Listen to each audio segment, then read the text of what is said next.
From these positions, this is going to be a little bit too weak to go for the squeeze, so we're just going to go flat. Flop the old bottom set, though. The 888 poker special. I don't think Jerry's going to have any of the typical straights on this board in his range. So we're just going to go kind of a small check raise here. He should have some of the higher sets once in a while. Unfortunately, the 6 is going to change nothing. Going to go for another medium bet. Not pushing it too hard right now.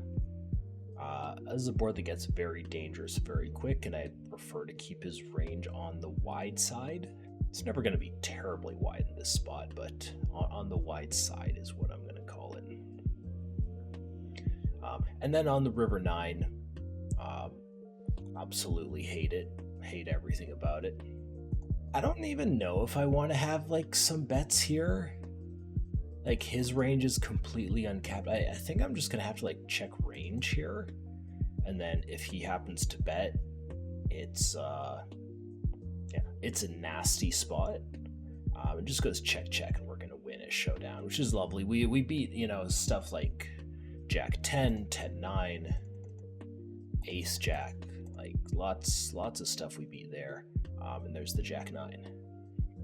So villain has 2 pair, should have some value on check back. So that's exactly what he does. Got a shorty over here who apparently I've played 50 hands with. He's been pretty liberal across those hands. I don't mind clicking this button. I mean, 4-betting is fine too. Either way is fine. And not really the flop we're looking for. The turn though. Okay, so Mucha goes for the check back, and I mean, I guess he could slow play some stuff here, but I don't really expect that much. I'm going to go for a small bet here. I'm expecting Mucha to fold quite a bit. I'm really trying to go for value against Prima here. And then into 2 players, I'm not actually going to go for the 3rd street. It's, I don't know, probably a bit of a tough spot if I bet or if I check and get bet into by Mucha. I can very easily think a lot of bluffs he can have. Rivered, okay. And he goes for the check back. I mean, he's losing to the 2 pair. Was he ahead of me? I was chopping with me. All 3 of us had a jack. All 4 jacks out on the board. And in our hands, he just happened to have the 7 to bank that little river. Got top pair against a shorty here, and just like the nastiest board I've ever seen.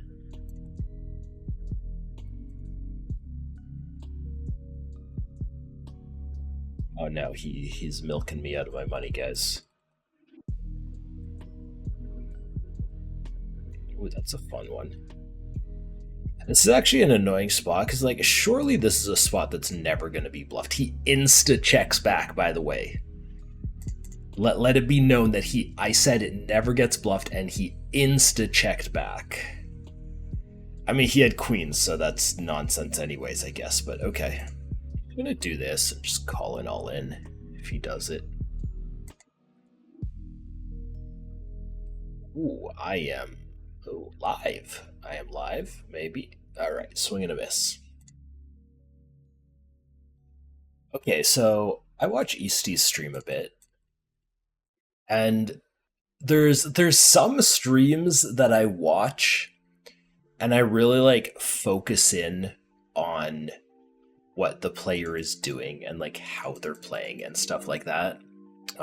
Eastie is not one of those. Like I've watched dozens of hours of Eastie's stream and I have no idea how he plays. That's okay. So I'm actually going to go for the check back here. Or not the check back. I'm going to go for the check and just attempt to go for a check raise against this gentleman. So we block some of his ace high check backs, which is nice. If he has like queen high spades, he's going to be bluffing. If he has some sort of a reasonable pair, he's very likely going to be betting for value. And then we could just go for the check raise. He has a 4 once in a while. That's a weird one. That's against the big bet on turn, king queen, going for the call. Like I'm gonna be bluffing some hands that are better than his king queen there. Guys, first pocket aces of the day. We're gonna go up to 23 and hope for some action against Eddie over here. Eddie Mora, that's the character from Limitless, right? I think it is. I'm just gonna do a quick peek here, and I think this is like neutral between shove and call. I'm gonna go shove. Get our calls, guys. We got the aces versus kings, and we hold. All right, guys, that is first stack of the day. Nice $476 pot. Okay, so we end up going four-way here. I don't think king queen is a mandatory squeeze, though, you know, could consider it. But anyways, here we are. Top pair, good kicker, no hearts in hand, and Rakuten is considering an action. Goes for the check. Raja, Lion, he cold calls a 3-bet in the big blind with ace queen offsuit, so you know he's maybe going to be a little on the looser side, maybe a little on the passive side, not sure, but he tosses out half pot. I'm going to call. I think this is super standard from this point. Yeah, 6, okay. Into Rio, what's up, man? Good luck at the tables. This guy tried to trap me. Just going to go ahead and not fold again. Ooh. Do we ever do something weird here? I mean, I never start with something weird. Like, if he bets, do I ever check raise this? That seems like such an idiotic idea. But, like, he bets here. I mean, I'm probably literally never going to bluff when he takes this size. But, like, he does this. What the heck am I going to be bluffing if he bets, like, you know, 30? I'm gonna fold one pair here. I think so. That seems fine. I'm gonna go ahead and toss in a 3-bet here. King 8. It's a borderline 3-bet. You just take it at frequency. Villain goes for a call. That's a flush draw. Something like half pot here, I think, works reasonably well. I don't think I want to take like the king eye flush draw plus undercard into a check raise range. I think I'd rather just go for the bet. Get raised, I don't really think this is a 3-bet one, so click call, see a turn. Okay, that's a fun one. So we got the king plus flush draw. Villain can have sets, straights, 2-pair, bluffs. So while I'm pretty happy with this, my hand is significantly better than it was before. It's not necessarily a top shelf hand, though. So I would think in this situation, in Villain's shoes, he should bet just like every single top value hand on the turn at this stack depth, because the goal really is to get all that money in. So I'm just going to go for a block on river. Been using a bit of quarter pots today, so just kind of continuing with that. And it's an interesting spot if he happens to raise again. Just goes for the call. I imagine he just has something like ace 10 would be just a very natural hand to play that way. Hey, what do you know? It's an ace 10. So we can pop over here against Bacon.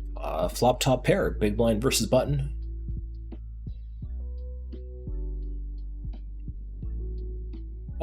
How picky am I here? Yeah, maybe we'll go block. Top pair, diamond, all good. And he goes for a raise, which is, I mean, I'll say rare. I have an easy continue. And now we're gonna go for the check on the river. And then, this is interesting. So I don't think my hand is ever just a rip. That's just wrong combo to do it with.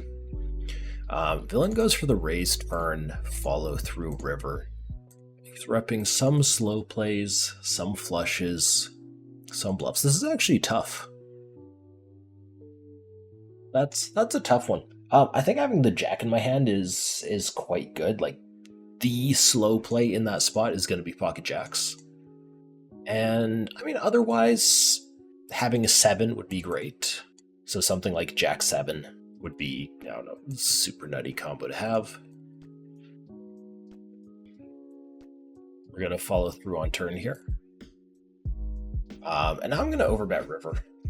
So okay, let's not run out of time. Could even just do something like this. That's fine.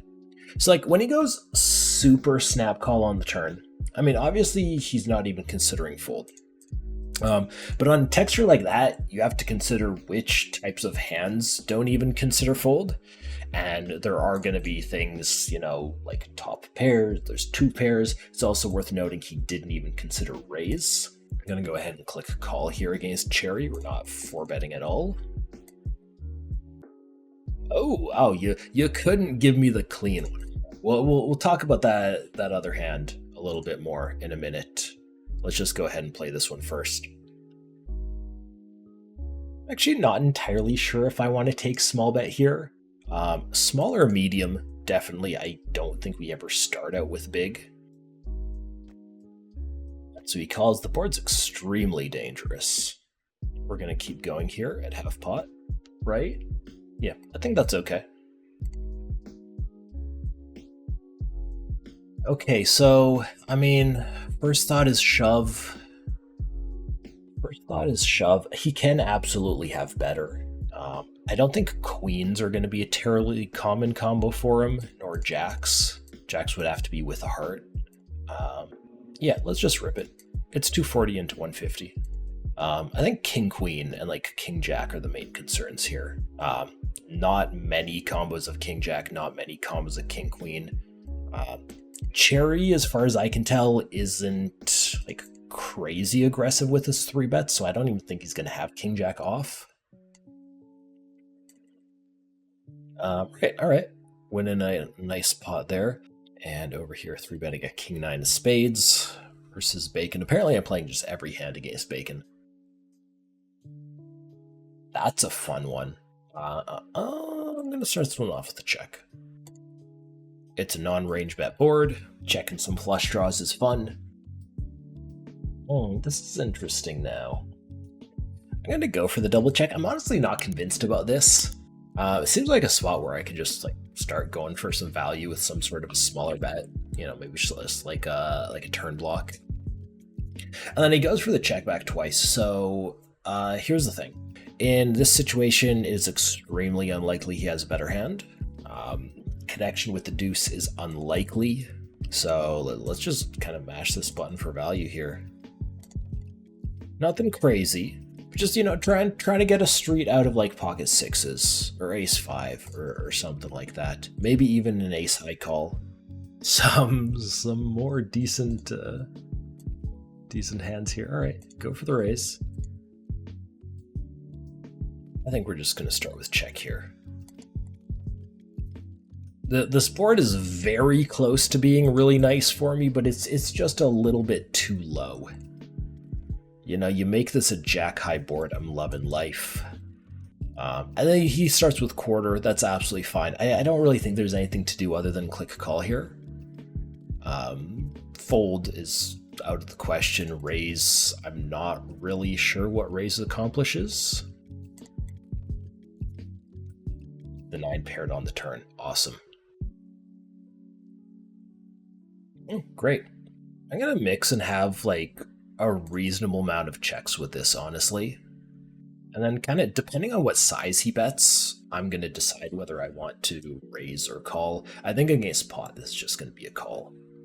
This is a weird one. We've seen him use the pot bet before, but that one never got to showdown. We're going to get to a showdown here.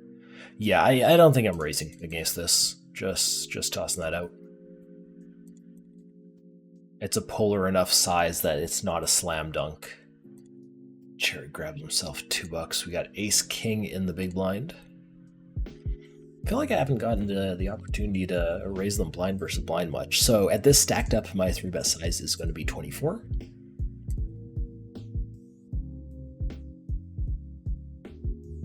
I get called very quickly. Gonna bet my ace kings here always. And get raised. Okay. He's using a small raise size. Small raise size is really nice. Gonna go ahead and click call. Flush comes in. I block the king high flushes. Also, I have the second nut flush draw myself, so that's nice. Okay, so villain goes for the check. Check raise check. I think for the most part, like we're only trying to get one more street out of a few of his hands, and he's still gonna check some better hands. I think we're just gonna go with the check back and very likely click call against some sort of a large bet on the river, or if he checks to me, just bet myself. He checks to me. I feel like something like half pot is probably quite good. And yeah, so we do face the overbet. I still think with the top pair, top kicker plus king of hearts here, just kind of got a click call. A little bit of a nasty run out with the 10-9 runners though. And that is the ace 10. I'm going to slide over here where I'm just going to go ahead and ship these kings on turn on the double flush draw jack high board. 57 in the middle, 86 remaining.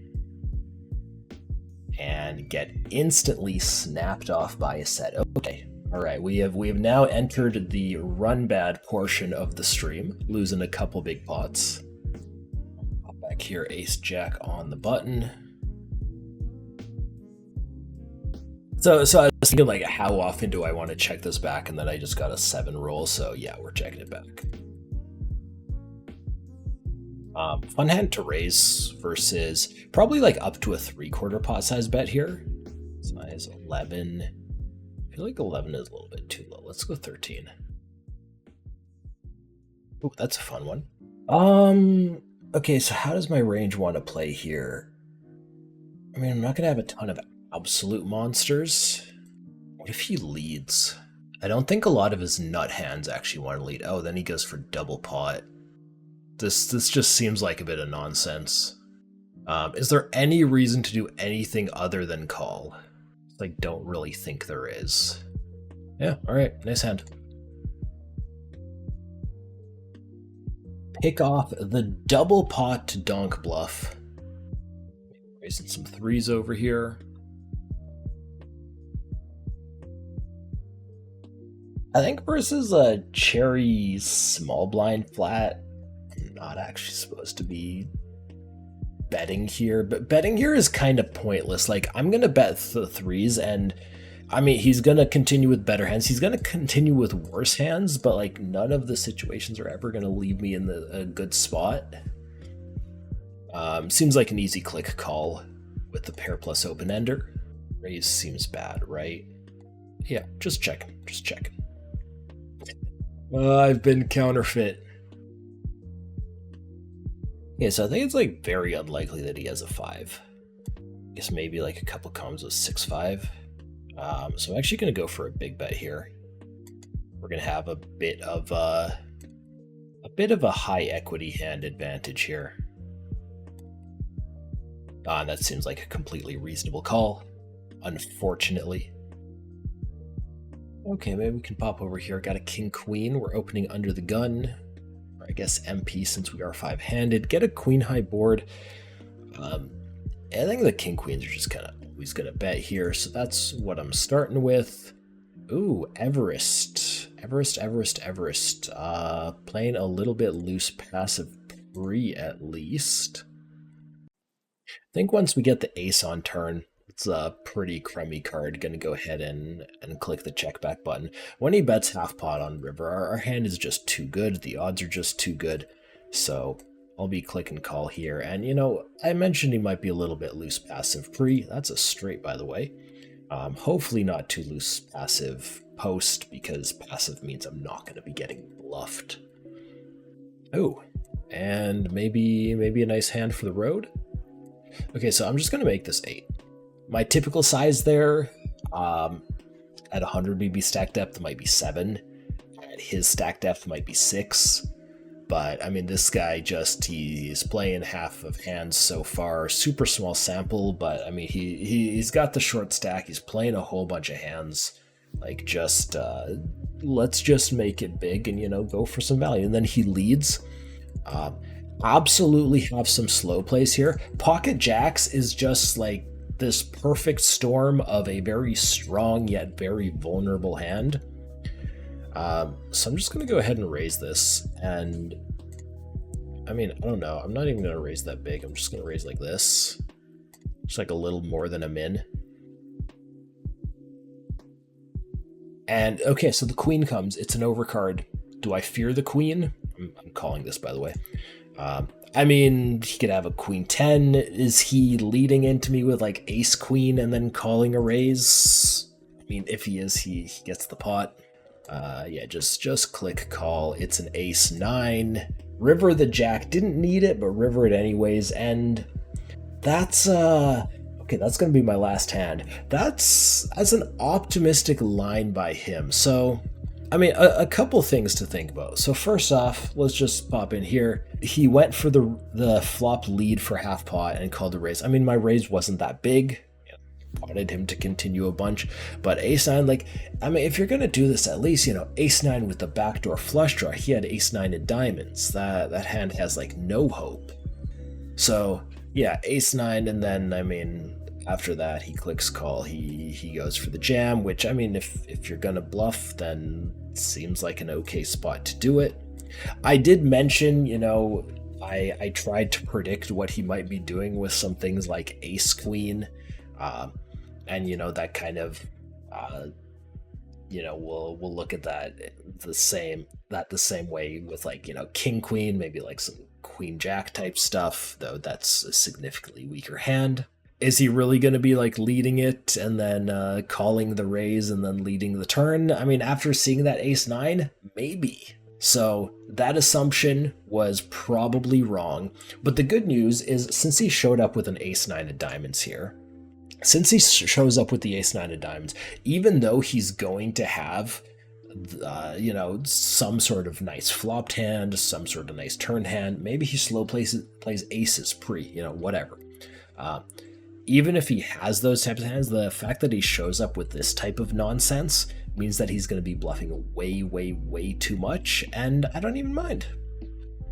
We're going to run into aces, we're going to run into big hands, and we're going to just keep collecting money because he's going to be doing it way, way, way too wide. Definitely an annoying spot if I don't have a pair, though. All right, okay, guys, let's turn this stuff off. Hey, all right, guys, we made profit. Have what? My last 3 or 4 streams have all just been like completely break even. Look at my graph for the month. Haven't actually gotten to play like too many hands, which is unfortunate, but started off on 2k down. That sucked. Got it back very quickly, 2k up, and then just riding that break even line. Guys, I'm down for the month, $93. Up after rakeback though. Okay guys, so I'm gonna wrap up here.